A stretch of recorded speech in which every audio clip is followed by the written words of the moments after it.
Bonjour à tous, nouveau tutoriel. Alors on poursuit la série des bandage cubes et je vous propose aujourd'hui la résolution de ce modèle là qui s'appelle le Belt Rod Cube. Alors il s'agit d'un bandage cube dont la structure est facilement repérable puisque comme on peut le voir à vue d'œil, on peut voir ici une première couche du haut avec que des pièces du 1 par 1 du type du Rubik's Cube standard et les deux autres rangées qui auraient fusionné pour n'en faire qu'une seule. Vous voyez, on n'a que des pièces de cette taille sur ces deux rangées du bas. Donc en fait on n'a que deux rangées au final. Une rangée normale on va dire en haut et une rangée avec des grandes pièces donc en bas, sur la partie du bas. Donc au niveau des rotations on peut voir qu'on est quand même assez libre dès le départ puisqu'on a cette rotation là, on a également toutes celles-ci qui sont disponibles, d'accord. Donc le motif de ce cube bandage est assez facile on se repère assez facilement au final. Alors pourquoi le Belt Rod? Alors je sais pas trop, j'ai regardé sur Wikipédia un petit peu sur internet pour me renseigner, j'ai vu qu'il parlait d'une nouvelle route de la soie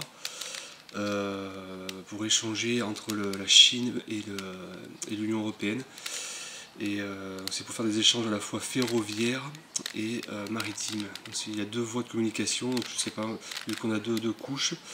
On peut penser aussi à Belt Road comme un périphérique par exemple, ou tout simplement une ceinture ici. C'est comme si on avait un cube un cube tout bandagé, sauf qu'on a ici une ceinture en haut. Donc je ne sais pas vraiment l'origine du nom, donc c'est le Belt Road. Donc voilà. Donc du coup on va le mélanger parce qu'il n'y a pas grand chose à dire de spécial. Vous verrez que quand on le mélange forcément, voilà, on va du coup mélanger entre elles des pièces bridées avec des pièces de petite taille. Et donc ça va pas être évident. Cela étant, ce n'est pas non plus un cube bandage très compliqué et on va finalement se ramener à la méthode débutante d'un 3x3 standard, vous verrez, en particulier pour terminer cette face. Parce que dans un premier temps, donc, on va chercher à orienter comme il faut toutes les pièces bridées qui incluent les centres. Donc bon, là, celle-ci et celle-là, ce sont des centres unitaires. Mais ces pièces-là, celle-ci, celle-là, celle-ci ou encore celle-là, on va les orienter, d'accord? Comme il faut, pour qu'elles matchent bien avec les centres des faces adjacentes. Et une fois qu'on aura ça, on va, dans un premier temps, compléter toute cette rangée du bas. C'est-à-dire qu'on va venir placer ici, donc toutes ces pièces qui brident à la fois des arêtes et des coins. On va venir les placer correctement ici. Donc du coup, on aura fini toute cette couche-là, les deux premières rangées, on va dire, d'un Rubik's Cube 3x3. Et on terminera donc par les pièces ici et terminer la dernière rangée. Donc je vais le mélanger, donc juste pour info, là, on se rappelle bien que la rangée qui est libre en haut, là, les petites pièces, c'est la face blanche, d'accord.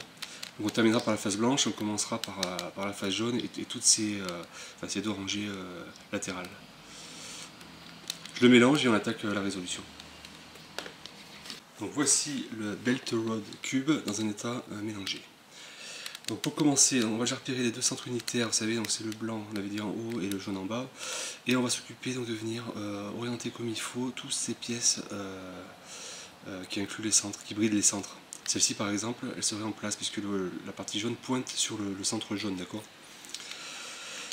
Donc là je suis libre de tourner, par exemple celle-ci on peut dire qu'on l'oriente de la même façon, c'est-à-dire avec le jaune qui pointe sur le jaune ici.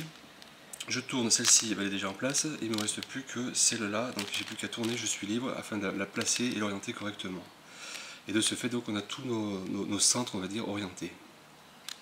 D'accord? Donc on va venir maintenant à chercher, donc on voit que par exemple ici on se retrouve avec une longue pièce qui est sur la face du dessus. Et bien on va dire qu'on va venir la placer à sa bonne position. Donc elle est, on regarde les grandes couleurs là, donc rouge et verte. Donc elle doit aller entre le centre vert et le centre rouge, c'est-à-dire ici.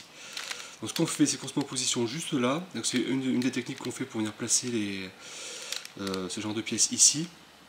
Donc on la met au-dessus et on fait donc je descends, je monte et je monte. De ce fait elle va se placer correctement ici, d'accord.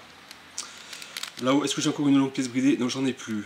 Alors, ce que je vais faire, c'est que je vais devoir en sortir une pour venir après la mettre en haut et venir la placer ensuite à sa bonne position. Donc celle-ci, elle n'est pas à sa bonne place.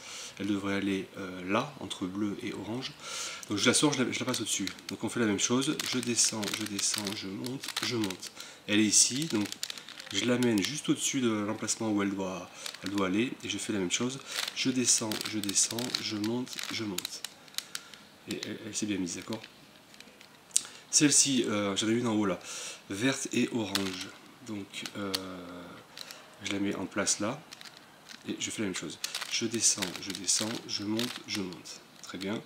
Et enfin la dernière qui est aussi là-haut, je fais la même chose, je le mets juste au-dessus de son emplacement final, et je fais donc je descends, je monte et je monte. De ce fait, on a pu compléter, donc vous voyez, les deux premières rangées, on va dire, d'un 3x3 standard. Donc, pour ce qui est de la deuxième rangée, enfin la rangée du dessus, on va procéder à la méthode débutant d'un 3x3 standard. Vous voyez là j'ai repéré un motif en L, donc on a soit la ligne, soit le L, soit on n'a rien qui pointe vers le haut, aucune facette blanche qui pointe vers le haut au niveau des arêtes. Donc là j'ai le L, mais on est libre de faire le fameux algorithme, on ne sera pas bloqué. Hein. Face U, R, U', R', F'. De ce fait j'ai pu compléter ma croix blanche, d'accord? Donc on regarde au niveau maintenant des arêtes. J'en ai une en place, elle est pas bonne, Donc celles qui sont bonnes, je les mets en haut à gauche, comme ceci là, et je fais l'algorithme suivant, la chaise côté droit. Tac, tac. Et après j'ai plus qu'à tourner ici afin d'aligner et que ça matche bien au niveau de toutes les arêtes. Donc, vous utilisez la méthode que vous voulez pour venir permuter correctement les arêtes, d'accord? Donc on va s'occuper maintenant des coins. Donc pour les coins, je vais appliquer les chaises. Donc je vais essayer d'en trouver un. S'il y en a un qui est bien par défaut. Non, non, oui, celui-là il est bien placé, celui-là non. S'il n'y en avait pas, vous partez de n'importe où afin d'avoir un coin bien placé. Une fois que vous avez un coin bien placé, vous le mettez devant vous à droite là. Et vous faites les chaises. Je monte, je vais à gauche, je monte, je vais à droite, je descends, je vais à gauche, je descends, je vais à droite. Qu'est-ce qui se passe? Il est à sa place, il est à sa place, il est à sa place, il est à sa place. Et là, de ce fait, je n'ai plus qu'à appliquer les algorithmes, l'algorithme que vous voulez pour orienter comme il faut les coins. Donc moi, j'ai appliqué les chaises. J'en ai deux qui sont déjà bien, je les mets à gauche. Et je fais les chaises côté droit et côté gauche. Tac. Côté gauche. Ok. Je refais à nouveau les chaises et je serai bon.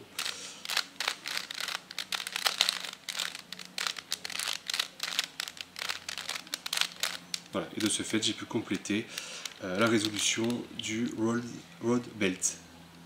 Donc voilà, donc c'est vraiment pas un bandage très compliqué. Et pour les amateurs de 3x3 qui ont peur des bandages cubes, foncez sur celui-ci, vous allez être avec les algorithmes que vous connaissez, vous n'aurez pas de problème.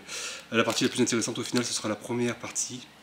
Donc j'ai montré un exemple, mais bon, de toute façon vous verrez que c'est avec de l'expérience et un peu de tâtonnement que vous arrivez à orienter comme il faut tous les centres au début, et ensuite venir placer correctement avec l'algorithme que je vous ai montré pour venir insérer ces bandes à leur bonne position. Et pour ce qui est de cette face là, on applique n'importe quel algorithme, n'importe quelle méthode débutante, on va dire, pour venir orienter, permuter chacune des pièces de la face supérieure. Donc voilà, j'espère que ce tutoriel peut servir, et je vous retrouve pour une prochaine vidéo. Bye!